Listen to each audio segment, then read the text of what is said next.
So first of all, a really warm welcome and good afternoon to today's mental health and wellbeing webinar, focusing on armed forces children and young people.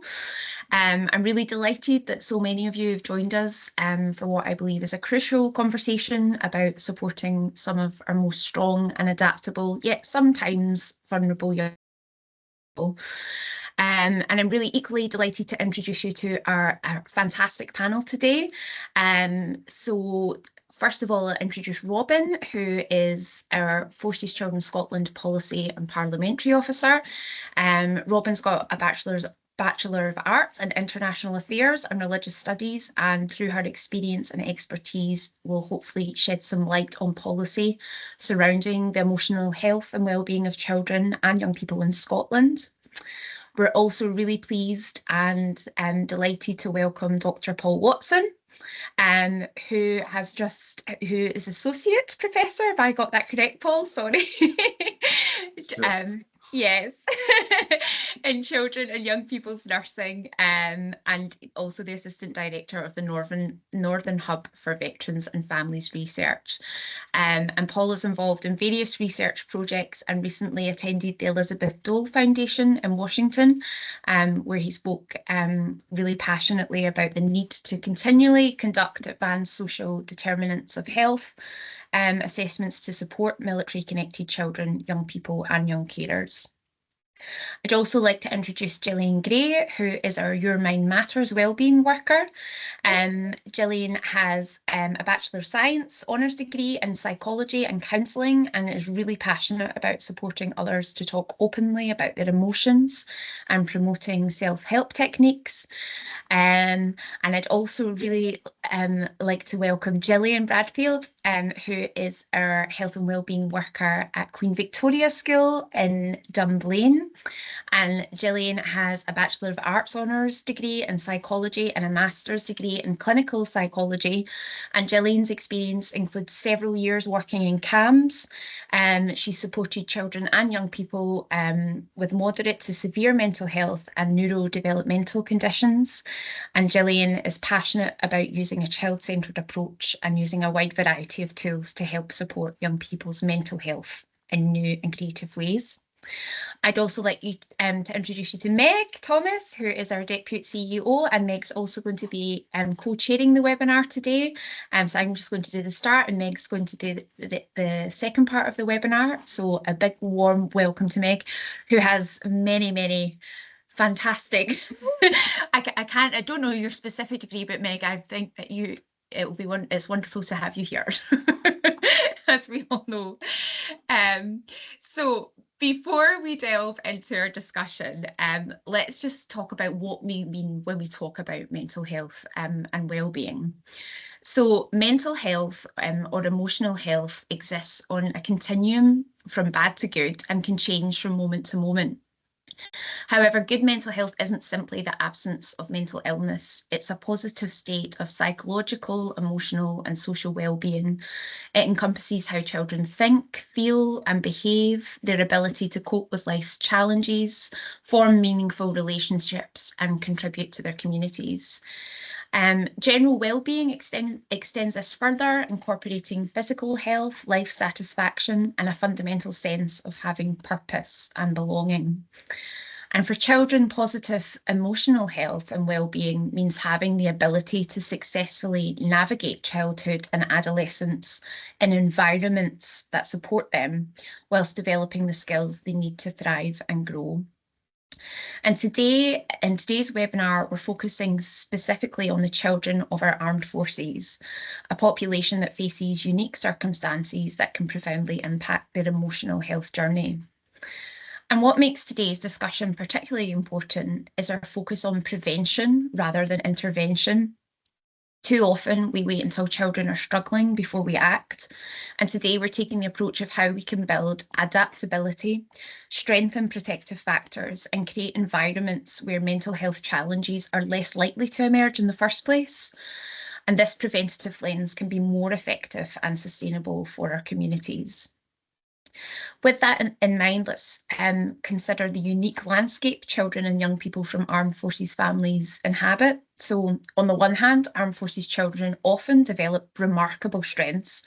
They frequently display exceptional adaptability, having learned to embrace change as a constant, and many develop a cultural and global awareness that their peers may never experience. They sometimes possess strong problem-solving skills, having learned to navigate new environments regularly, and there frequently is a deep sense of pride in their family service, and many develop strong family bonds forged through shared challenges. These are powerful protective factors that we must recognise and nurture. However, we must also acknowledge the risk factors that are woven into military family life. Frequent relocations, sometimes multiple times during a child's school year, can disrupt educational continuity, and it can make it challenging to form lasting friendship. The stress of parental deployments creates periods of single parents households and ongoing anxiety about a parent's safety, and sometimes there's social isolation, particularly when stationed in areas with few armed forces families. And here in Scotland, these challenges take on particular dimensions. Our geography means that some armed forces families find themselves in quite remote locations where access to specialised services can be limited. And as previously mentioned, good emotional health is about creating conditions and environments where children can flourish. It's about building robust support systems before they're needed. And for armed forces children, this means understanding that their needs aren't just about managing the challenges of armed forces life. It's about leveraging the unique strengths that armed forces life can foster, whilst mitigating the risks and creating environments where children and young people can thrive. And finally, as we begin this conversation, I want you to keep in mind that behind every statistic we discuss today is a real child or young person, perhaps quietly worried about a parent's deployment, proudly adapting to their fourth school in 6 years, or discovering strengths they never knew they had. And our role is to ensure that every one of these children has the support, understanding, and opportunities they need to thrive. So a big thank you for being here and partnering with each other to help promote this really important work. So to start off our conversation today, we're first of all going to really look at the policy context in Scotland. And then we will analyse some of the research around mental health and wellbeing of armed forces children and young people. So I'm delighted to introduce our first speaker, Robin, who will provide us with context around the current Scottish policy landscape. So Robin, thank you so much for joining us today. And the question I'd like to ask you is how does Scottish policy recognise and respond to the unique needs of babies, children and young people with their mental health and wellbeing development? What frameworks, services or supports might exist to help? And in what ways might current systems be working well or perhaps falling short in addressing their specific circumstances? Yeah, thank you, Jude. Apologies if my dog decides to move about and make some noise. She's in the background, just being a little old lady. But first of all, I just want to talk about what is commonly known as GIRFEC, which stands for Getting It Right for Every Child. So this is probably the biggest policy in Scotland when it comes to supporting children and young people with their mental health and well-being. I'll talk a little bit about what's known as the Shinari indicators as well, after talking briefly about GIRFEC. So I'll just refer to it as GIRFIC just for ease rather than saying getting it right for every child because it can be a bit of a mouthful to repeat that every time. But GIRFIC is the framework in Scotland that supports children with mental health through a comprehensive rights-based approach. So it's quite unique in this way compared to other countries. It's quite trailblazing in that regard. And it provides a holistic approach to child's well-being that supports its mental health to support mental health. So the framework is really, like Jude was talking about, meant to emphasise early intervention and prevention before getting to that crisis point with children and young people. And that's crucial into helping more children and young people from getting to that point where they need a higher level of intervention. So the whole point of GIRFIC is it's meant to focus on the whole child rather than just specific problems. So when you think about it, children and young people are often viewed through the lens of education and educational problems. but that doesn't just mean that that might be where their challenges are arising. They have their home life, their social life with their friends and family, and a whole load of different things that make up their whole lives. So it's important that we consider that when thinking about their mental health and well-being, and if they're needing some kind of support and intervention, and it's meant to intervene at an earlier stage to prevent crisis. So how GIRFIC is meant to do this is through a single planning approach. So that's meant to be that all the agencies involved, maybe with supporting a child, work together to make a single plan, and they coordinate their support rather than working in their separate silos. This is also meant to reduce confusion for families, so they have one point of contact who they can go to consistently for updates, or if anything changes, they can go to them rather than having to tell their story over and over again, because that can be quite stressful for a child and their family, and also can be quite traumatic for some of them to have to do that and feel like they're not getting anywhere. So the named person role is meant to provide that consistent point of contact who will monitor the child's well-being over time and identify any emerging concerns regarding the child. But this can often be, it is often someone like a head teacher or a teacher that has a welfare role, but it can be people in social work or anyone else. So related, like I mentioned earlier, to GIRFIC is what's known as the Shinari indicators. So they're the well-being indicators for mental health, and I have them pulled up because in my head I spell Shinari wrong, which is not great. But so Shinari stands for safe, healthy, achieving, nurtured, active, respected, responsible, and included. So that's the factors they look professionals and practitioners will look at when assessing a child's mental health and well-being, and to make sure they're meeting their needs in each of those areas. And if they're not, how can we work to improve together as a multi-agency approach to help the child? So I just want to mention as well, as I talked about education, there has been a lot, and that can be quite a stressful point for children and young people. The Hayward Review reviewed the education system currently in place and talked to many young people and teachers about how they feel like the education system's going, what can be improved, and what came out of that is it's a very stressful system, especially when you get into that senior phase where you're doing exams pretty much every year. And you feel like it becomes quite formulaic and it's not really gauging their abilities, but rather they're being tested on things that don't reflect who they are as a person, or their achievements are outside of school, which of course we know many children and young people have. We work with many children and young people who volunteer with us in our forums, and that's not reflected in anything they do in school, which feels like a disservice to children, and they feel like that too. So the Hayward Review looked at how we can improve that by recognising their outside of school subjects, and also making that testing system a lot more beneficial to children and young people so they don't feel they're just tested every year. And then that stress can be quite increased for children and young people who have additional support needs, whatever that may be. Some find it difficult to get the support they need for exams as well. It can be quite stressful, or they feel almost separated from their peers because they might have to go into a separate room to do their exam, and that can have an impact on them. And it's important to note that not all Armed Forces children will have additional support needs, but they are mentioned in the Additional Support for Learning Act as a group that might need support, and whether that can be emotional support or anything to help with their learning. So Scotland as well has access to counsellors in schools. So Scottish schools should have access to qualified counsellors who can help their students maybe understand some problems they're facing. So whilst this is obviously an incredibly positive thing, it can be quite difficult for children, young people from an armed forces background, because we've been told by some, they often feel that they've only got a set amount of appointments and they have to explain themselves to people these counsellors who might not understand forces life.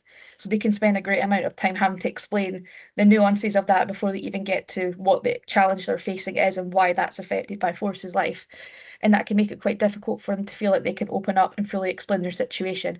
Of course, some places that have a higher proportion of armed forces children, they might have more knowledge because they see it more often, or they might be involved in armed forces life themselves. But it's definitely an area that can be improved upon, we think. And my last bit of policy that I'm going to talk about is the United Nations Convention on the Rights of the Child Act in Scotland. So last year that got made into law in Scotland, which is great. In particular, in terms of mental health, we look at Article 24, which is that children have the right to the highest attainable standard of health. So it does also include mental health and their well-being. It's not just about their physical health, although we know that can all intermingle and play a part. But it's vital that children and young people can have access support for their mental health and well-being, which we know can also be can be a struggle for them. And this was expanded upon in general comment number 4. So this is when the committee comes out with more details about a particular article and how it may apply. So general comment 4 was released, I believe, in 2003, so quite a while ago, compared to maybe how we think about mental health and well-being now. But I think it does a really good job at talking about how children have the right to have a safe and supportive environment, especially it mentions schools, because again, it is quite central to children and young people's lives. But I'd like to point out we don't want just to include schools; it's their whole lives. But the general comment also highlights that mental illness is something that affects many children and young people and needs to be monitored and supported. And we might even see more of that now coming off the back of the pandemic. I think it's more talked about and how that affected children and young people and their mental health, but they also have a right to have adequate treatment and facilities provided by the state, and stigma and discrimination to be combated, which also includes the state, but also includes media sources, as we know that has a big impact on how people see mental health and well-being. And it also talks about children how should be taught self-care skills to set them up for success and to thrive in life. So like Jude said, it's not just about having the absence of mental illness, it's about setting them up to have positive mental health. Yeah, thank you so much, Robin. That was really informative, and I think it was great. You mentioned the Hayward Review as well, and just again thinking about those risk factors, with regards to transitions, that can have such a big impact on good emotional health and fostering that, because there are just so many transitions that occur through a child's life who's in an armed forces family. So that was really great to hear about the Hayward Review, and how even as a child in Scotland, regardless of if you are in an armed forces family, there is that anxiety about the education system and how it's maybe not fostering these extra talents that children and young people have. So that was really great to hear about that. Paul, I'd now like to come to you, if possible. I'm actually just going to spotlight Robin. Sorry, Robin. Spotlight Paul. If I can find you up here, Paul. Sorry, technical. There we go. That should be us. There we go. Thanks, Paul. So it's lovely to have you with us today, Paul. And what I'd like to ask you, as a professor in this area, and your experience of being a mental health nurse in Catterick Garrison at the local primary school, you've got such a wealth of experience in this area. How would you define mental health or emotional health and well-being, and why is it important we consider both risk and protective factors when working with this group of children? And could you share the current academic landscape in this specialised field, and what research is being conducted regarding armed forces children's emotional health and well-being, and what practical strategies you'd recommend practitioners implement to better support the emotional health and well-being of children from armed forces families? So I'll hand over to you, Paul. Cheers, thank you. I hope you can you hear me? Yeah. Yeah. Hopefully I can answer all of those parts of that one question.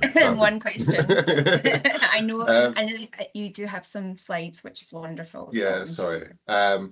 Yeah, so obviously, like, my name is Paul Watson. I was just a little bit of background. I was a military child, and I did serve in the army for 6 years, and then transitioned into working for the police, and then into nursing, where I was a children's mental health nurse, and then I transitioned again into being a school nurse. So I'm a community public health nurse. So a lot of my work is around public health and how we prevent poor health and poor outcomes. So I just kind of want to kind of go over like current and future scope for research and practice. So, having lived experience, having clinical experience, and having academic experience, I think it's quite a unique kind of niche that I've fell into. So it's just to kind of share what's kind of going on. And I think one of the big issues is the research and practice problem. We all know that funding is a massive issue, but the need is a massive issue. So it's kind of, how do we think about addressing the need in terms of both clinically, practically, but also financially. And I think one of the big aspects is we often wait for evidence-based practice to kind of hit us, and to capture an evidence base takes quite a lot of time. But actually what we know is, for the likes of yourselves who are doing work every day, we need to think about practice-based evidence. So we're lifting the evidence from the practice, and I think that's where we can kind of meet the chicken and the egg, because we're working it together. So currently the landscape in terms of research with military connected children and young people is heavily weighted towards education in terms of its access and quality. So you can see from the slides there's 5 kind of columns, and these are there for a reason. These are obviously the social determinants of health. So we look in terms of those 5 social determinants. We're looking at education and access, social and community context, healthcare and access, also neighborhood, built environment, and economic stability. And this is all from the perspective of a child. So we like it shows there, we are heavily weighted within the literature. But I'm currently undertaking a social determinants of health project. So we are kind of looking at how we can kind of balance this out a little bit better in terms of understanding those unique kind of needs from children and young people. So you might have seen the kind of Promote, Protect and Prevent project, which was funded by the Armed Forces Covenant Fund Trust, to kind of look at these social determinants. And what we've managed to do is look from the voice of the child, which has been kind of crucial in terms of that development of the surveys. So we've created 3 surveys, one for 8 to 12-year-olds, one for 13 to 15-year-olds, and one for 16 to 18-year-olds. So we've done that over 4 phases. And the first phase was a kind of literature review, scoping to see what the social determinants of health of military children was like. I'm glad, if you're all sitting down, that there wasn't any kind of literature on that. So we took those findings to the Naval Children's Youth Forum and kind of said, can you militarize these? So we got an understanding of what the literature is saying, but actually what the reality is, because I think it's really important to understand rhetoric and reality, because what we kind of see on paper isn't always what we hear on the ground, and you'll all know this, through your own experiences. I think from then we kind of looked at, well, how do we capture those social determinants of military children? So we conducted 5 or 6 co-production events, and we've spoke to over 150 children and young people from across the whole devolved nation. So we've got the views of children, obviously in Scotland, England, Northern Ireland, and Wales, in kind of their social determinants and what military life is like for them. And we've had 7 iterations of these 3 screening surveys. So, we've just facilitated the voice of the child in kind of how they want the questions developed, what the language they want, how they want them presented, and crucially, is it going to meet their needs? So we've got one more data development day, and then we'll be sending out the live survey in the coming months. And I kind of just want to share this because I think, you touched on this before, Judith, and so did you, Robin. I think we need to kind of think about how we look at research and practice as a collective lens. It has to be something that we do together, instead of like it being in siloed or one geopolitical space. It can't be reactive all the time.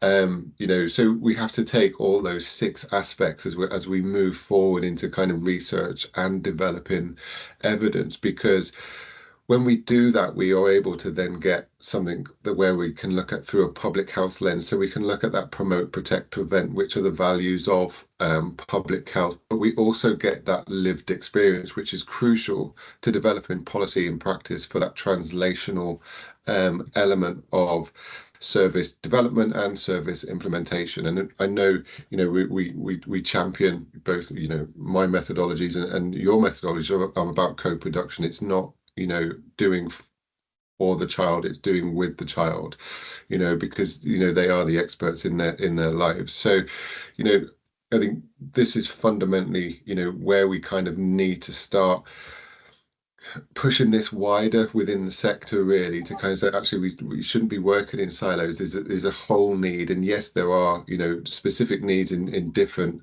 devolved nations and different localities within those devolved nations, but actually what we need to think about is the broader military scope, especially, you know, in terms of where we are globally in terms of those security measures.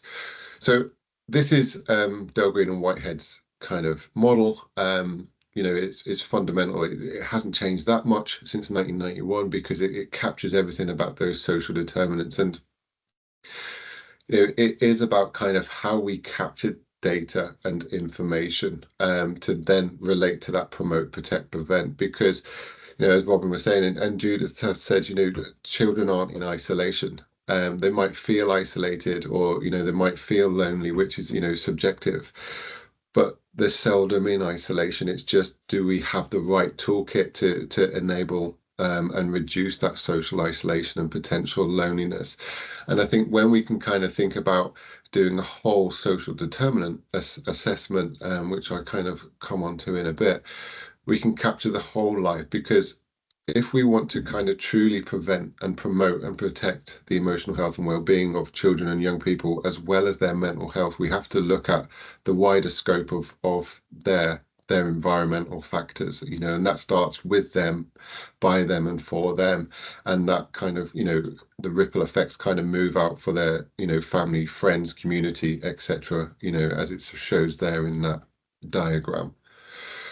So we need this whole system approach to kind of inform us as we go along. And as you can see from this side, it is an iterative process. We can't do one without the other because each social determinant will inform another one.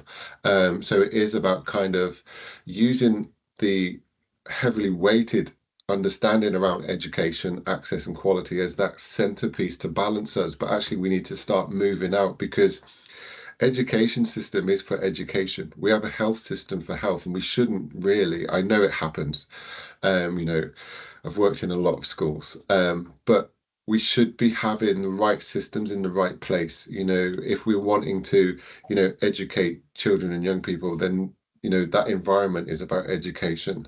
And yes, there are going to be welfare issues, and there is a need for some welfare service within school, but it shouldn't predominantly be placed in school, because, you know, is it the right place? You know, and as Robin was saying, children and young people might be stressed in that environment. Is that the right place to conduct, you know, any counselling, because that environmental factor is actually hindering that child or young person?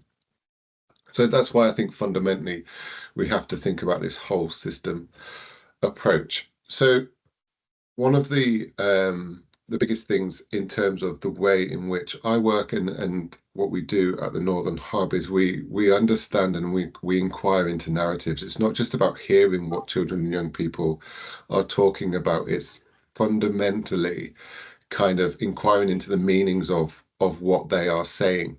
So, you know, we take each child, you know, not on face value, but understand the meaning and you know, validate the purpose of why they're actually coming to us in terms of, you know, their needs. So, you know, you guys know this to death. This is, you know, something that you are fundamentally leading on, you know, nationally in terms of children's rights. And this is something that I've kind of championed within the research field is, you know, we can't just keep speaking to 18-year-olds and think retrospectively, because we have to capture the child in the now, you know, and hear what's kind of happening now. And yes, that ethically it is a minefield. And, you know, it took me 9 months to get through my PhD ethics because I wanted to speak to young carers, you know, and Emma Modrek has been not as bad as actually I thought it was going to be in terms of the social determinants of health. I've just submitted the ACEs work, which I'll come on to in a bit. That might be a little bit different. But it's fundamentally having that child voice at the centerpiece of the work that we do, because we on this call are facilitators. We're not people who, you know, yes, we have a little bit of knowledge in terms of what it's like to be a military child, but actually in the here and now we don't, and we can only get that through that voice. And when we talk about kind of what it means to inquire, these are some of the just some of the sentences or that came out of some of the data that I've done in terms of my PhD and my work in Denmark with military children, and some of the work that I've been doing currently in terms of the Social Determinants of Health project. We can see through these narratives that, have highlighted some words that, if we are talking to a child or a young person, it's these kind of words that we have to asterisk and kind of go back to inquire into more meaning in terms of what these words or what is being said. What's meant from behind that? Is there something behind it's difficult or it's scary that we need to fully understand? And it's not a case of us kind of problem solving straight away. It's allowing the narrative to be complete without kind of interjecting. And I know it can be hard. I teach this to children's nurses, and children's nurses are very problem solved. They'll hear a problem and they'll go, right, let's do this. But they haven't heard the whole narrative. And I think it's about letting stories breathe a little bit and being brave to not kind of go, oh, can we do? Is this okay? Because the problem might be, or the solution might be at the end. So it's allowing the time and space and the capacity for children to actually let their narratives in whatever form they have to breathe. So this is one of the main aspects of my work in terms of really kind of drilling down into the meanings of children and young people. And I think, I've put the ACEs test up here, and it's something that I'm really passionate about in terms of how do we understand those adverse child experiences. And we know from kind of the literature, and research and the work from Fileti back in 1998 that, we're not predisposed because we have ACEs. It's a marker to understand, actually, do we need to have something to intervene, or do we need any crisis intervention, or is it a soft touch intervention, in terms of that. So when I talk about kind of inquiring into the narratives, even though we don't always get children and young people to complete ACEs questionnaires, what we have is we have a script because they've told us their narratives. So what I've done through my work is gone back through the transcripts of children and young people, and I've picked out ACEs in terms of just their storytelling. And this is built from Trevor Spratt's work, and I've kind of built on that because what I've done is I've added the kind of benevolent childhood experiences, and that looks at counter ACEs. So, what are the positive experiences that these children are actually demonstrating to counter the ACEs? Because what we know within a lot of the literature, particularly within the military, is that it's focused on the negative aspects of being a military child. Well, actually, there's some really, really positive aspects of being a military child, and we have to have that balanced viewpoint in terms of how do we balance their emotional health and well-being as well as their physical health, and what are the benefits of military life for children, so we can counter some of those potential ACEs or those adversities. And again, I went through the same transcripts and I've picked out the benevolent childhood experiences, and as you can see, there's significantly more benevolent child experience than adverse child experiences. And what we kind of have demonstrated within a lot of the literature is that these can have a positive outcome, not just on the child's life there and then, but that life course effect in terms of those positive counter ACEs. So one of the things that we have to think about in practice is that we ICE children. And by what I mean by ICE children is that we identify, connect, and we positively engage with them. This came from some of the work that I did with veterans on PTSD and social isolation and loneliness.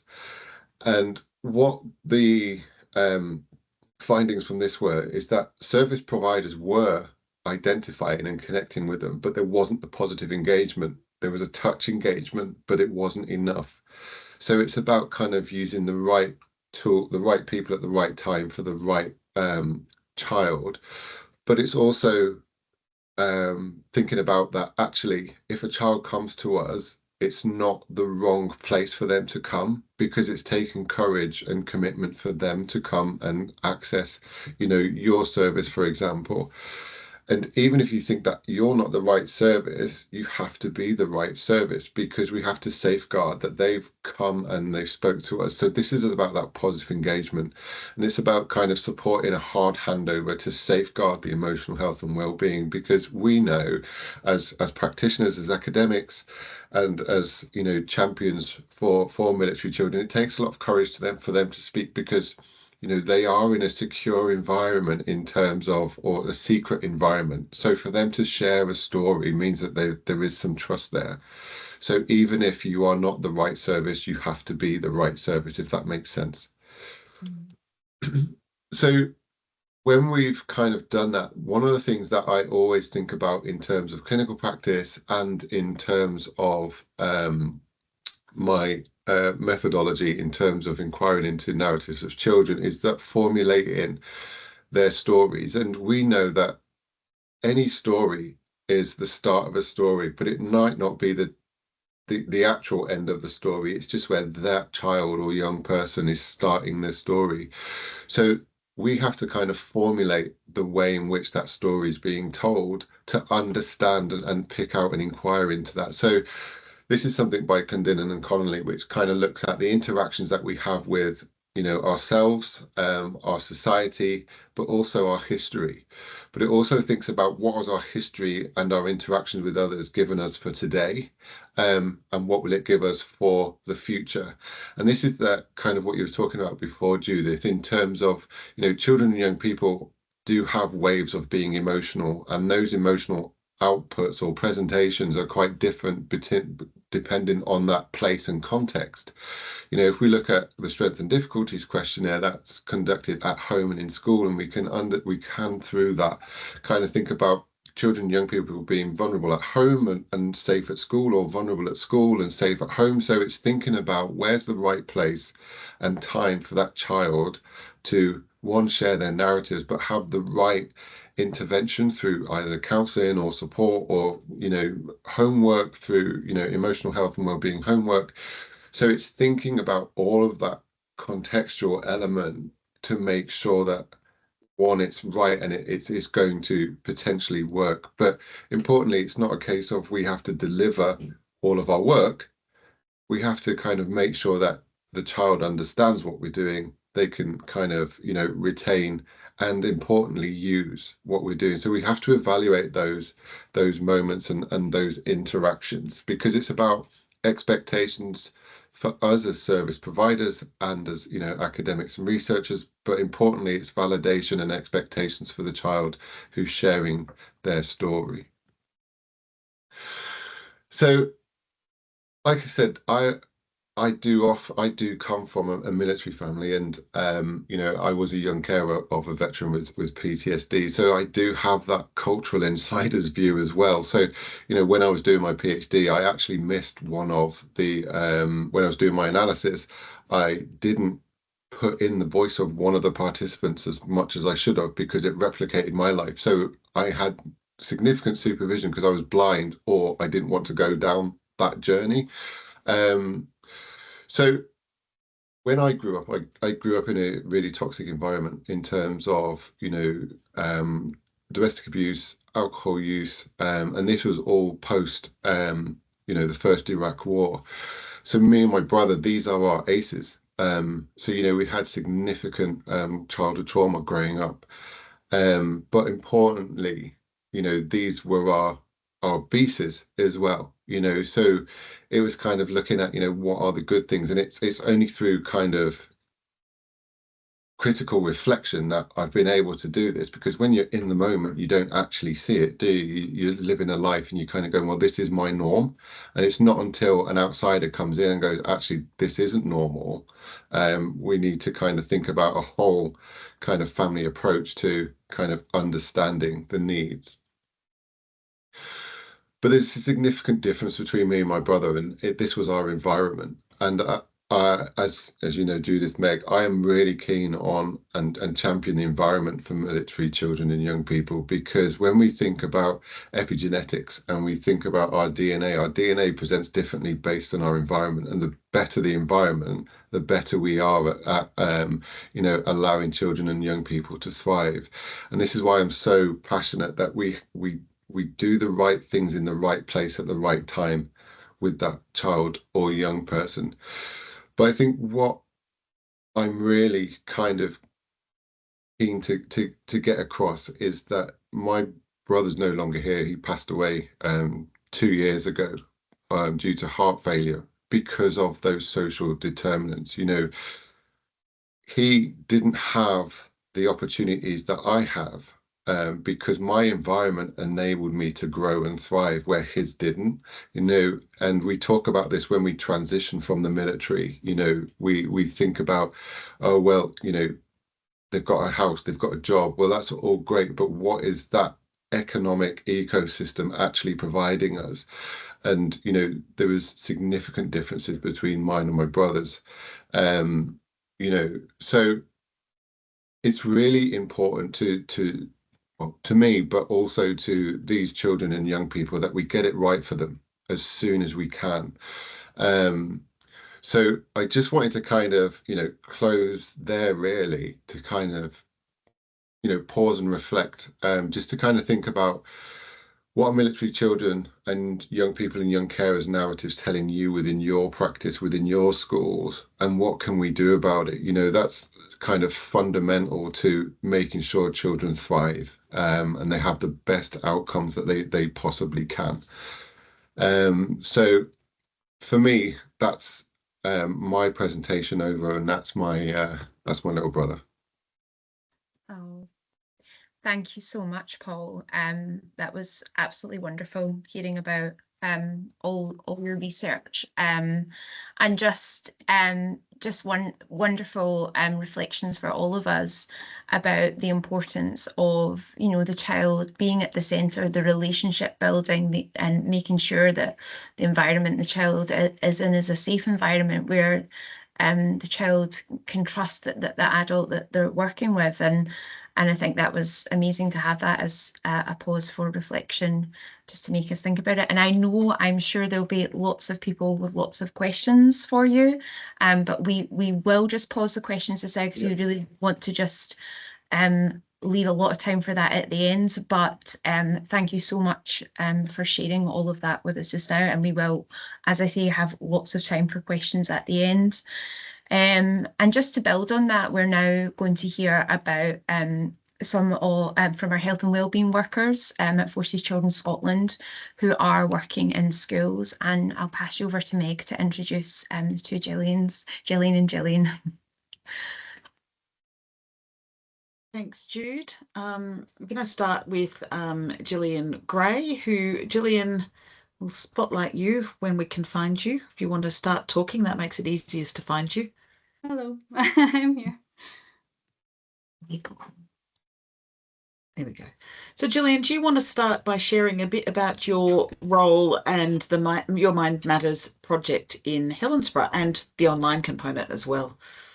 Yes, so I am the wellbeing worker for the Your Mind Matters project, which runs across the west of Scotland, but is predominantly in Helensburgh, being very close to the Fastlane Naval Base.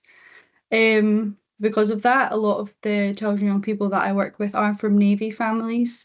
I don't solely work with Navy families, but just in terms of location, that tends to be the majority of young people that I work with. So through the Your Mind Matters project, I do a couple of different things. I run sort of one-to-one and drop-in support for young people, and that's between the ages of 5 and 18. And I also have a peer group support, which runs in primary schools, which is for young people between P4 and P7. And I also run health and wellbeing lessons in the secondary school in Helensburgh, which is for all of the S1s, sort of raise awareness and things. And I also have a Your Mind Matters hub, which is online and can be accessed by anybody, anywhere, where there's different resources for children and young people. which is constantly being developed as well. So we're hoping to have different resources on there for parents as well. Right now, I have a survey out for parents to try and find out what parents would like to see. So that's looking at what sort of awareness sessions we can create through the Your Mind Matters service, what sort of resources they would like to see created. And that's for children, for young people, and also to empower parents and to help build confidence in parents when they're supporting their young people. And that is very needs based. So that survey's been put out now to try and find out what parents in the local area would like to see, what they would find beneficial. So we're really making the most of the resources and the time of the service and making sure that it is beneficial to the people who are there to use it. Great, thanks, Gillian. Do you want to go on and just talk to us about what support do children and young people from armed forces families say they really need right now, picking up on that theme that Paul started with around co-production and actually delivering what children and young people need rather than what we as adults think they need? Yes, so every strand of the Your Mind Matters project is very child-centred and led by young people. So for the one-to-one service, I will work with young people to find out what it is they would like support for, what they find helpful in terms of, are they a very creative person? Do they like more physical games, especially for the younger ones? What is it that they really engage well with? And I will try and make the sessions suitable to that. So especially if it's creative things, we'll be making posters or, creating different things. That means they can really engage with the sessions as well as talking about material that's talking about their well-being and helping them to learn strategies and techniques that can help them, and various other kind of psychological interventions that are done in a creative way that young people can engage with. Rather than sort of always worksheets and other things that you might find used more with adults.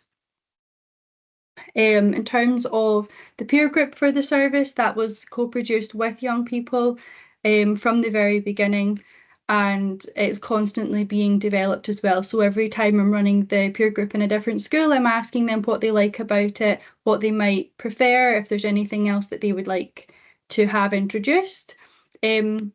Just so that they're really getting the most out of it and what they would like to see from it. And for different groups of young people, sometimes that's taking the focus slightly more one way or slightly more another way, just depending on what's going on for them right now. Especially at this time of year, a lot of that is around transitions, especially school transitions for the P6s and 7s who may be moving up to QVS or like a local secondary school, and so that's kind of what I'm working on at the moment. And also on the back of that, all of our resources that we create for the Your Mind Matters Hub are all co-produced with children and young people to make sure that they really are what they would find helpful and can be beneficial to them, rather than me telling them what I think they would find helpful. They really are the experts, and we, work with them to make sure that they're getting what they need. Brilliant. So I'm really conscious, Gillian, that you didn't go into my CV, thankfully. I know, but, sorry. It's fine. It's fine. So I was a CRC superstar. I was a children and families social worker, child protection social worker for 20 plus years. I'm not going to admit my age here. And you're obviously a psychologist, but actually lots of the people who are on the call today won't have that professional background. Do you have any suggestions from what the young people have said and from your own interactions with them about what the practitioners on the call today could do to support that emotional well-being for children and young people? My main advice would just be to give them the space and listen to them. Like all young people, children, young people from armed forces families are very, very individual. It's really hard to say things that would work specifically for some young people, because some of the things that work for some absolutely don't work for others.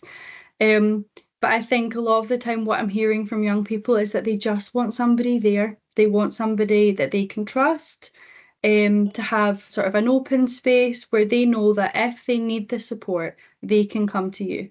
And I think as well, their needs change so often, and especially for young people who are maybe going through big transitions, or if they have a parent that gets deployed, a lot of the time there can be big changes to their emotions, and really, really quickly. So if they know that they have somebody in school or in the community or somebody around them that is always just listening to them, is always there for them, gives them the time, especially if you can, not being busy with other tasks at the same time. That's one thing that young people talk about a lot, is that they'll talk to somebody, but maybe they're also busy doing something else, especially at home. Parents are cooking and they're trying to talk to them at the same time. And I think for a lot of young people, they just want that one-on-one time to be listened to and to be heard, so that they can come back to you if there's anything that they need as and when they need it. And I think for a lot of young people, given that environment, they will come back to you and they will tell you what they need. And like we spoke about, they are experts in their own emotions and on their own experiences. And it's trusting that they will come back to you when they need it. Yeah. And I imagine that for adults in the space also just being really aware of what's going on for that child. So I'm aware that, research in Australia suggested that there was a cumulative effect of deployments in terms of impact on children and young people's emotional and mental well-being. So for those of us in that sphere to be really aware of, actually that's the second or third time that young person's dad's or mum's been deployed, and creating a bit of space and actually some recognition for that child to say, because I think we can be a little guilty sometimes, I think, of, well, they've been through it before, they've understood it, perhaps they need a little less support, rather than recognizing that perhaps they need more, because of that cumulative effect. Mm-hmm. Yeah.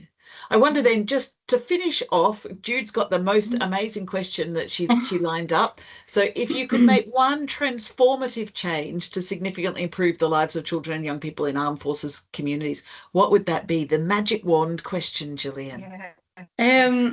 So if I had that magic wand, I think it would be to just transform the whole school system. I think, especially for me and the young people that I work with, there's a lot of young people who are neurodivergent, and the school system doesn't necessarily work to their needs. And for some of those young people, they're in mainstream school, they're going into classes and things, but they just need a little bit more space, and and I think the school system just now is very busy. Schools are very full, they're very understaffed. So I would like to see massive schools with all the space in the world, all the staff in the world, having sensory spaces where there isn't those bright lights, having quiet areas of the school, basically having, as you imagine, like a whole village, but just for the school, and have all these different bits for kids to go to, depending on how they feel and what they would engage with, and just really have that very open, especially for young people who are being homeschooled and things as well, to try and make things more inclusive and have everybody have the whole system fit the young person's needs, rather than the young people trying to fit into the school system. So to have that completely flipped, it would be amazing. That's amazing. Yeah. I often talk about that if you get it right for those 10% that the school's not working for, you make it better for the 90% that it's already working for, and Absolutely. yet you assist those. So that's a lovely vision. I'm a way to map that out and see what that looks like, Gillian. It's such a lovely vision. So thank you very much for that. We're going to come back again, as Jude said, questions for all of the panelists at the end of this time. But I'm going to move on to Gillian Bradfield just now. You can imagine in a team of 15 how confusing it is with the two Gillians. And when I provide some group supervision for both of them, and apparently I say Gillian and Gillian like it's a different name, which in my head it is. But Gillian Bradfield, thank you for joining from, well, not physically from QVS today because it's activities week, so you are at home. Do you want to come in and tell us a little bit more about your role at QVS and the Lighthouse Project? Yeah, so my role is quite similar to Jillian's role in Helensburgh, in that I do wellbeing support at Queen Victoria School. I do one-to-ones, I do drop-ins, I do peer groups, and I do some health and wellbeing lessons.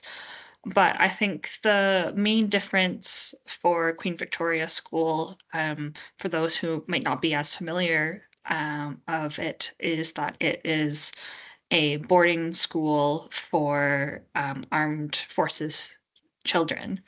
So all students at that school are fully boarding, and they're all from the some connection to armed forces military in Scotland.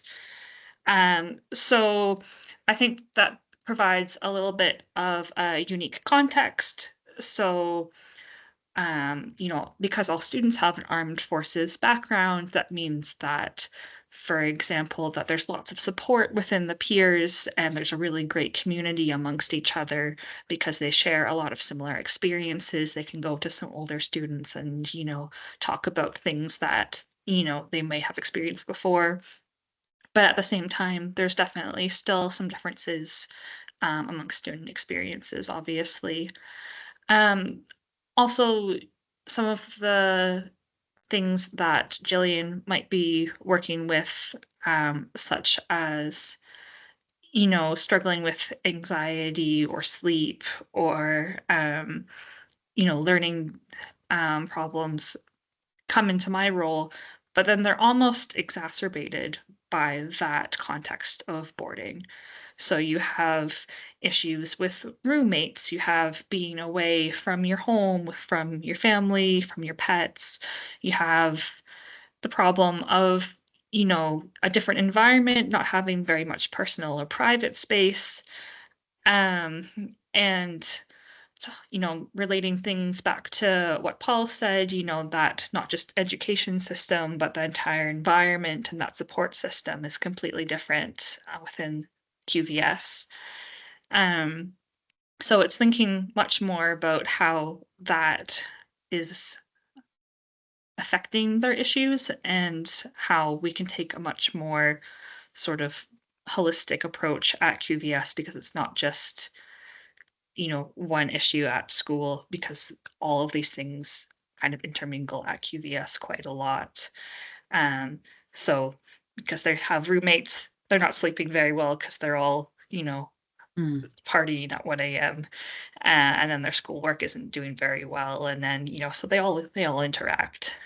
And I guess we But talk about, don't we, for children and young people in this, I didn't grow up in a social media generation, but they do, and that there's a bit of where you can't escape if there's a challenge in your peer networks, you can't escape from it. I imagine that that's amplified even more in a boarding environment because it's not just the digital environment, but you are physically in the same space as that person 24 hours a day, particularly if they happen to be one of your roommates. And I imagine that that creates, lots of challenges to their emotional well-being. yeah, definitely. Yeah, sharing classes and sharing rooms with someone you're not getting along with makes it quite difficult. Mm.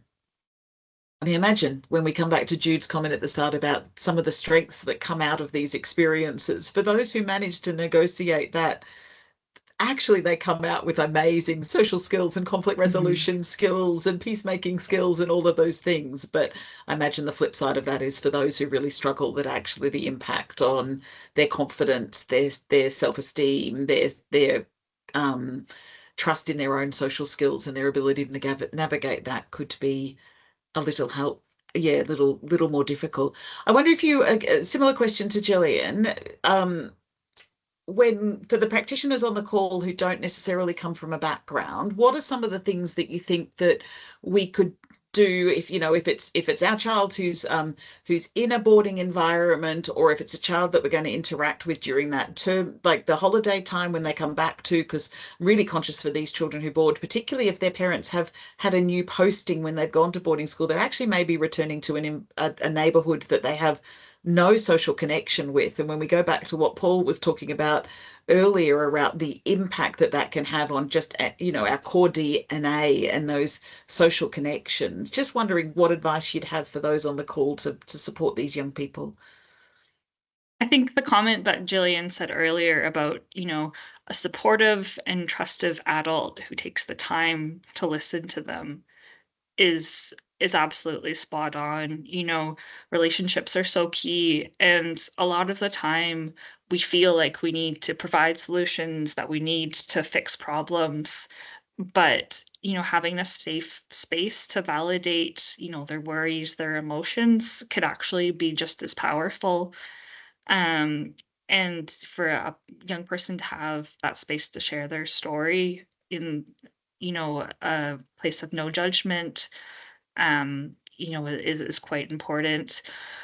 I would also be saying, thinking about, like Paul said, what their behavior is, what are they not saying, and the idea that that behavior is communication, and be curious about what's happening for that young person and why are they behaving that way.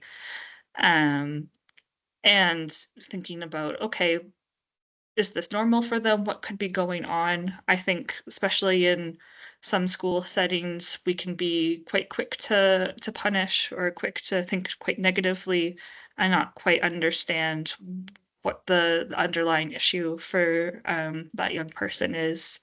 I know that, a lot of, yeah, teachers are spread quite thin, and they don't always have time to do that. And I appreciate that, lots of us are really, really busy.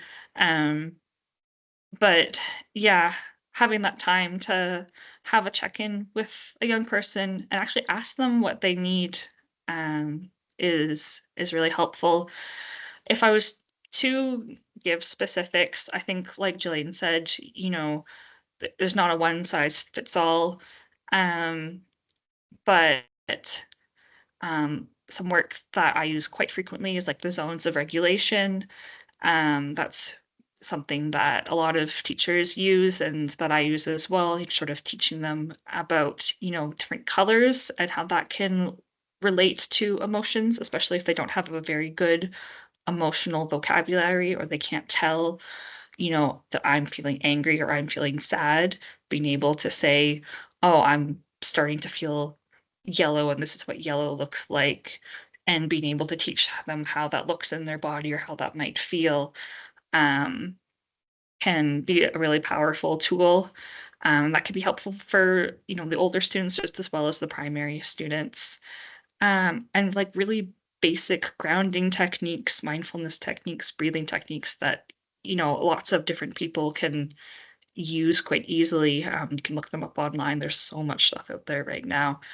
And, it can be that you do them 5 minutes at the start of your Yeah. soccer practice. I know I'm North American, I say soccer. Um, That's okay. I'm Australian, so do I. or, at the start of your geography class or your Girl Guides group, there's lots of different ways that we can sort of give them those techniques that they might not be getting in other places. It is that saying, isn't it, Gillian? You've got to Maslow before Bloom. And just even, I once worked with an amazing teacher who actually just gave the children the opportunity to give her a high five or just say, I'm fine, or not even speak to her every single day they walked into the classroom. And it's about that relationship building, and also I think asking for help from other people in your staff team. So not, like saying, oh, I need to make sure I am really on top of every single aspect of emotional health, which you are, but asking for support and help in that environment as well, can, make the plates that you're spinning as a practitioner a wee bit easier. So yeah, but I love that phrase, Maslow before Bloom. Always use it.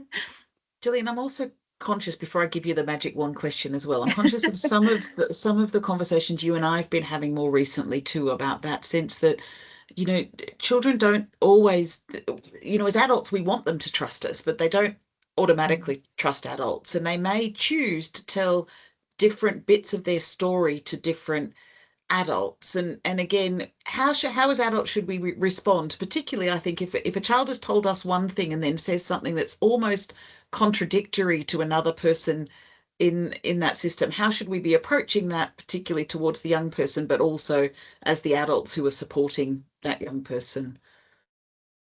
Um, I mean, I'm a really strong believer that we take what a child has said at face value. I mean, particularly in a safeguarding capacity, but, you know, there's no real, I guess, downfall for me to listen to that student and to provide them that support if that's what they've said. And if they've said something different to someone else, and that it turns out that that's not actually what happened, like, that's great, that's been investigated, but at least I've provided them support in the meantime. So, I mean, children are children. They're allowed to make mistakes. They're allowed to change their mind. But I think saying that, the child, the family, um, that they've lied before, it is just not a helpful way to approach and the situation, and to have them come and trust you with something in the future. And that young person should always be given that choice of who they should be able to go to something with. And it might not be their designated person, it might not be their named person who they choose to share something with, and we should respect that choice and give them the right to choose to share that information with someone else. Yeah, because they may be testing us out too. They give us a little nugget to see what we do with that before they give us something more meaningful to them, and being really conscious of that. So I'm going to come to the magic wand question for you, Gillian. If you could change the world for children and young people, how would you change it? I think my answer is not as exciting as Jillian's. My answer is quite boring. I think really just that they want to be listened and understood better, that that we really have the time as adults to get to know the young people and to appreciate and listen to their stories. And I think that's the one thing that both Gillian and I and lots of Forces Children Scotland people hear, is that they want more time from adults, and they want to be listened to better. And I think that's a simple change that a lot of us adults can be making. Yeah, I need to be my face less in a smartphone and more present with my kids, definitely. I think we all need to think about that a little, don't we? From that, you talked about that earlier, that Gillian was saying that, parents are often doing other things, or teachers are often doing other things, and it makes it hard. So yeah, just being present and being really available. Lovely. Thanks, Gillian. Jude, I'm going to hand back to you to expertly facilitate some question time for all of our panelists today. Yeah. So first of all, I'm just changing the spotlight. Apologies. I think first of all, maybe just come back to Paul and Paul's presentation on his current research work, and just I know he produced his pause for reflection. So if anybody has any questions for Paul, if you want to raise a hand, or if you want to pop your questions in the chat function, that's absolutely fine as well. But I think we'd be okay to raise a hand and hear from you directly if you do have a question. Just a note as well, I apologise, I didn't say at the start, but we are a trauma-informed organisation, so please just be mindful of everyone's experiences, and they might differ from your own. But if you do want to chat about anything after the webinar, I'm more than happy to talk to you after that as well. So apologies, I didn't say that at the start. So does anybody have any questions for Paul?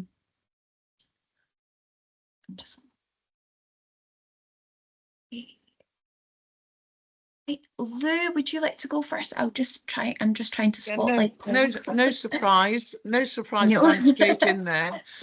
I suppose in a way it's not so much a question as more a statement to say, I think our learning from you today, Paul, has been absolutely fantastic. It's been phenomenal. And I think you sparked a huge amount of interest and curiosity to explore more. And I feel like you've dipped in and now you're going to disappear. And we probably just want to get our heads around much more of what you're saying. I'm certainly going to look up some of your research and have a look at it. But when you were talking, some of the things that I was just making all of those links when Robin was obviously talking around GERFEC and Shinari and the UNCRC, and they all naturally all interlink. But then when you were also talking, it sort of was then to me bringing in, the hierarchy of need. It was bringing in the domains of resilience. It was bringing in, and that whole self-awareness and sense of belonging. And when we're looking, it's making those interlinking all of these different frameworks. To me, it was just like, whoa, it's that framework, it's that, it's making all of those links. So it's not a question. It is just to say thank you, and I hope you don't mind, but I think you're going to be asked. I think you're going to have quite a lot of people getting in touch with you. Good. No, thank you, Lou. That's really, really kind. And I think that it's fundamentally, it's about compassion, isn't it? And I think you demonstrate compassion there by validating kind of my work. And I think this is where we need to be in that space. Is we don't all know the answers, but actually we all know part of the answers. And actually we work with the kids who know all of the answers. Ask any teen a question, they know the answer. Thank you so much, Lou. That was great and just lovely to hear your reflections on Paul's presentation, which is great. But yeah, just about it's the whole joined up linking, and it can be hard when we're thinking about, you talked about funding, Paul, as well. It is, but it's about just doing what we can do and doing it to the best of our ability to help support children and young people. So Mina, have you got a question for Paul you'd like to ask him? Yes. Hi, Paul. How are you? How's everyone? I'm good. How are you? Sorry. My question is about research and recommendations. I'm very mindful that I went to the FANDAP conference this week, and they talked about In Our Shoes report, and they talked about making recommendations which are not fulfilled yet in the time frame. So my question to you is, when you complete your research and you make the recommendations, how do we ensure that we follow through and meet the needs? Because we're on a like-minded audience and everyone agrees what we need to do. But what I see as gaps, and what, if you're in Catterick and if you're in Scotland and if you're in Aldershot, this is kind of not the same offer. It's not a consistent offer. That's the word I'm looking for. So how do we, within our own forums, how do we get the elevated to say, well, actually, the rights of the child is this, but actually, what does that actually look like in the southeast of England? What does it look like? It should look the same, but it's not. So how do we effectively together make it happen? Do you understand where I'm coming from? Yeah, absolutely. And I think this is fundamental to the social determinants of health project, because yes, we are doing the whole social determinants, but actually when you talk about Catterick, you talk about Helensburgh, you talk about Inverness, yes, they are military children, but the experiences are totally different. And I think what the social determinants of health project is hopefully going to demonstrate is that yes, they are the same, but they're very, very different, but in different postcodes as well. That there's a difference there. So it's about understanding your community, but also thinking about, actually, as a service provider, what do we need to do? And I think what you're talking about is really kind of interesting in terms of that translation of research to practice. And that's something that isn't done very well within the sector. And it's something that we want to kind of move to. Well, within the hub, that is our functionality. There is not one piece of research that we do and it sits on a shelf, because we're clinical practitioners, which I think is a bonus. We all come from nursing backgrounds or psychology backgrounds. We want our research to make impact. We don't want it to make egos. So it's about how we as researchers actually enable you to translate that. So that's a problem for us. And I think it comes back to what I was talking about before, is you're waiting for this project to finish to potentially implement its findings and recommendations. But actually what you've been doing for many, many years is probably best practice. So it's how do we as a sector collect your practice and elevate that to the wider sector. So I think we need a two-pronged approach. And doing practice-based evidence is a lot quicker than doing evidence-based practice. So I think it's how do we, there's check a trade, isn't there? That's what we need for this sector, is actually we need to illuminate the voices of the practitioners who are doing amazing jobs in difficult circumstances for this population.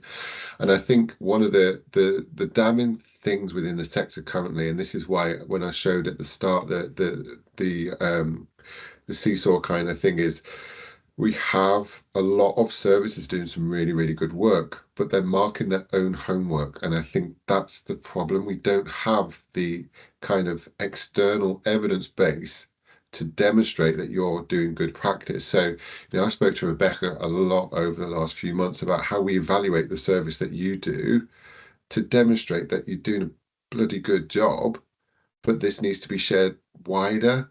So I think it's just coming back, just to kind of finish off, we need to think about how we support you and your practice, but also how do we make sure that our findings, recommendations are understood and actionable.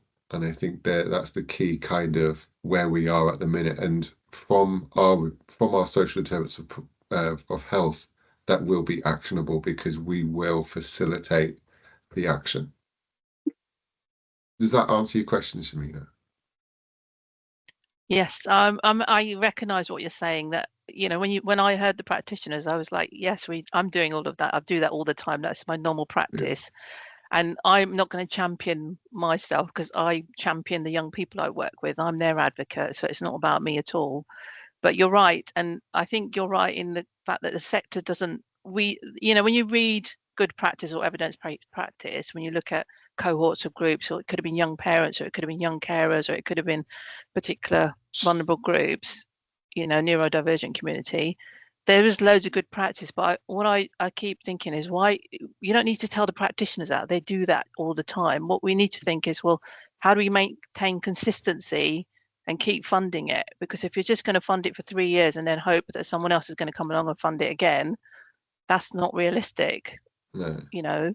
And if you're going to pull the funding from the schools, then where are everybody else going to go? They're going to go into the community.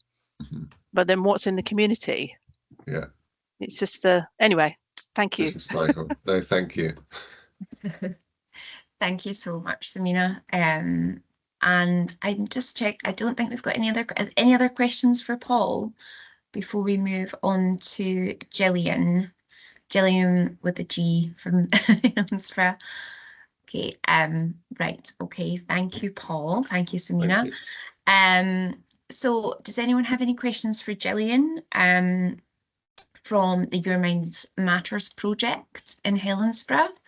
I'll just spotlight Gillian so you can all see her. I suppose, Gillian, actually, I've got a question for you, just with my teacher hat on. How do you advertise, how do you make your presence known in the school, and what strategies are in place for children to approach you, and how do they basically know that you're there as a trusted adult that they can talk to, and I'm just thinking about maybe schools or youth groups that maybe don't have a dedicated person in that role. So it's just some of the strategies that you use to try and promote this fantastic relationship that you can offer children and young people from this community. Yeah. So okay, I'll work up age group wise. So in the primary schools, it is a little bit harder. I know I have to structure myself in some way or I go off on a tangent. In the primary schools, it's slightly harder. But what I will do is I have links with like our armed forces ambassador, whoever that may be, in each of the primary schools. And I will get in contact with all of the primary schools in the local area at least once a year and offer them the peer group. For me to come in and speak with their young people and run a group. And also I let them know obviously about the one-to-one and the drop-in services that I've got going on, and I'm constantly advertising them throughout the different schools for teachers to get in contact with me as and when they ever need to. We also have something in Helensburgh which we call Forces Fridays that each of the primary schools has adopted, and so every kind of 2 months, normally, a different primary school will have their Forces Friday, which means that after lunchtime on a Friday afternoon, when normally a lot of the serving personnel are able to finish early on a Friday, they have a chance for young people to come along, their parents to come along as well, and different charities will have different stalls, will have activities and things going on, and young people can come and interact with us, the parents can come and interact with us, and that's a way of us raising awareness in each individual school, which is sometimes easier to get in touch with families and speak to parents than expecting parents to come along to maybe a wider community event that might be busier or on weekends when they might have plans. So I take part in as much of those as possible. Like I said, normally it's every 2 months I'm going into a primary school for one of those events. In the secondary school, the main way of me sort of advertising the service with the pupils is by the health and wellbeing lessons. So I'll run a lesson for every S1 class, and that's for our Forces pupils and our pupils from civilian families, because Helensburgh is very mixed. It's about 50-50 in the schools. So what I'll do is I'll run a wellbeing lesson. I'll talk to them about the lunch club that I co-run in the academy, whereas I'm there twice a week, just to chat, play games. I sort of pop in and out. It's for young people who can come up for a quick chat. They can come up and stay and bring their friends. It's completely up to them. But I'm always there as a sort of constant that they know if they need to come and chat about anything, if they're looking, trying to find me, obviously not working for the school, they know they can always find me there. So I kind of raise awareness through those lessons for those things, and also my email address and things is on there for my work email and my WhatsApp. Young people would much rather text you or voice message you on WhatsApp, which is interesting. I hate a voice message. I hate hearing my own voice, but they seem to love it, which is fine. Apart from that, I have posters and things around the school with my details on it, with information about the drop-ins, about the lunch club, and about the different support that's on offer. And also little bits to say what kind of support or what they might want to talk about during the support. Some young people seem to sort of have an idea that how they feel maybe isn't as bad enough to come and talk about. They're like, oh, I don't need, like a school counsellor, like I just, I'm just feeling a bit off. And it's like, well, there's no criteria there. So it's at like least almost not like for a me, for stigma they them. feel. Yeah, absolutely. So, I'm more than happy for them, even if they just want to come along once or twice and have a chat, just because something situational is going on, maybe they're falling out with a friend or something's happening. There's really no barriers there, and it's trying to break that down and help young people to realise that the support is there. Please use it. It's not something that's just for people who are at the point where they can't cope. We really want to be preventative. If there's anything going on, whatever, like however slight they feel it might be, if they think that it'd be worth talking to somebody, they want to get off their chest, come and see me. So yeah. No, that's great. And I suppose, I'm just thinking about other communities, obviously Helensburgh is a highly populated area with a lot of armed forces families, but also just considering children and young people who maybe aren't living on the patch or, aren't in a highly dense area where there are a lot of armed forces families. So it's just, I suppose it's trying to think about clubs in all schools where, emotional health is just spoken about, and hopefully by building up those relationships, they will be able to hopefully trust and share how they're feeling with you. But no, that's really interesting. Absolutely. I've been trying really hard to create links with different community groups and things in the area. I've been in to visit Tullochen and Dumbarton. Really sort of, if there's anywhere somewhat locally, I'm more than happy to come in and to get involved, to drop in and see young people. Wider than that, obviously, online is an option as well. And I have done a lot of one-to-one support online as well. And sometimes if that's what works best for young people, then that's what works best. And that's what we do. So we try and share as much as we can, but can be challenging online to Yeah. to reach people or to reach the right people. Sometimes you Mhm. feel like you're reaching lots of people, but then the right people are like, oh, we didn't know about you. But Yeah, we try. no, thank you so much. And finally, does anyone have any questions? Thank you so much, Gillian. Any questions for Gillian at QVS, or rather Gillian with the G. I'm just going to spotlight you. Here we go. I'm just having a look. That's great. Yeah. Lou. Let's bring this up here. Hi, yeah, again, sorry, it's not a question. Yeah. I suppose it's validating everything you said. It's about that not making any judgments, not making any assumptions, and it's about taking that time to build that trust and connections to develop that relationship, and whether that takes a term to do that, depending on where that child or young person is. And, you know, as Meg said, you know, they might just throw a little nugget at you to go, you know, what are you going to do with that?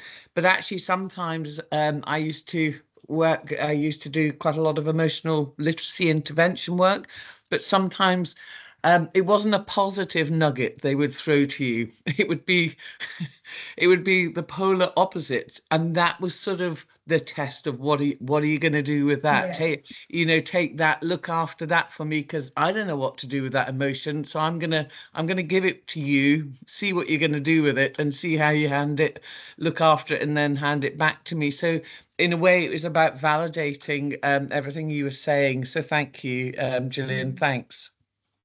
Oh, thank you. Thank you for sharing that. Yeah. And I think sometimes when we have young people who are sharing, like you said, some negative things, we want to say, oh, like, just don't worry about that. That's okay. You know, sometimes we have people from forces families who are experiencing really scary stuff and stuff that we would be, you know, upset by as adults. And it's not fair for us to say, well, just don't worry about it. You know, so saying, you know, like, that does sound really scary and it's okay to be scared. You know, it just makes sense to me. So Yeah. yeah. Absolutely. And it's that, and I suppose it's about developing that self-awareness of, because sometimes they can't put a name on it, you know, because quite often you'll hear adults saying, no, you need to be kind. Actually, if you haven't experienced kind and you don't know what kind is, and you don't know what that label is, how can you be? So it's, you know, the work that you're doing, I think, is just obviously developing all of that whole, you know, self-awareness and then self-regulation. It's great. It's great to hear what you've been doing. Thank you for that. I know, if we could just have replicas of Gillian and Gillian all across Scotland and beyond, that would be wonderful. But yeah, no, absolutely wonderful. I am conscious of time, so it is just approaching 5. First of all, I just want to really thank our wonderful panelists today. It's been absolutely wonderful to hear from them and sharing their work and their insights. So I am going to do a little clap here. So well done. Thank you very much. It was wonderful to hear from you all today. And also to thank everyone for attending today's webinar. Again, it goes back to us all working together to just help support this amazing community, and just talking to each other and sharing, as Paul said, sharing this practice and celebrating it. Obviously, we are doing it for the young people. And as Samina said, it's intrinsic. She does it all the time, but the importance is working together and celebrating this and sharing and shouting about what is working well and sharing it with each other. So hopefully this space has provided a bit of that today for you. Just one ask before you go, if you could kindly fill in an evaluation form. I know I ask this at the end of every webinar, but it's really important because it allows us to keep putting on these webinars. I do have a little QR code, but I also have the link, which I'll just pop in the chat box just now. And I'll just pop the QR code on the screen as well.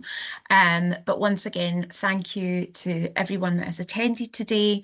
And if you do have any further questions, please feel free to email myself at judith.blair@forceschildrenscotland.org.uk.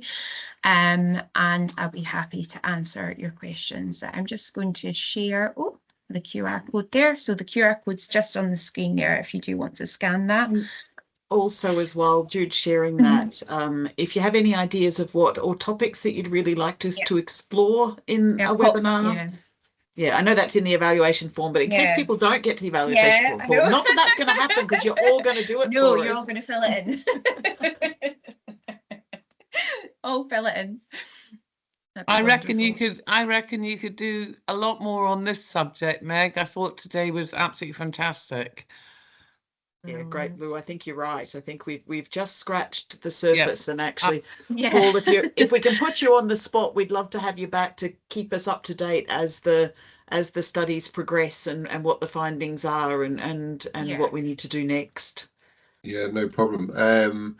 What I've actually said is, the social determinants health project finishes in September, but what we want to do is present them to the children and young people first, so they get first dibs on their data. And then come to the sector. And again, the ACEs project will probably be February, March time. So probably looking at November time and then February, March. Fantastic. And absolutely, that's amazing that because the young people we talk to so often says people come and ask us all these questions and they never come back to us and tell us what they did with it and things. So that's absolutely fantastic that they're the people who are getting the information, their information first. That's amazing.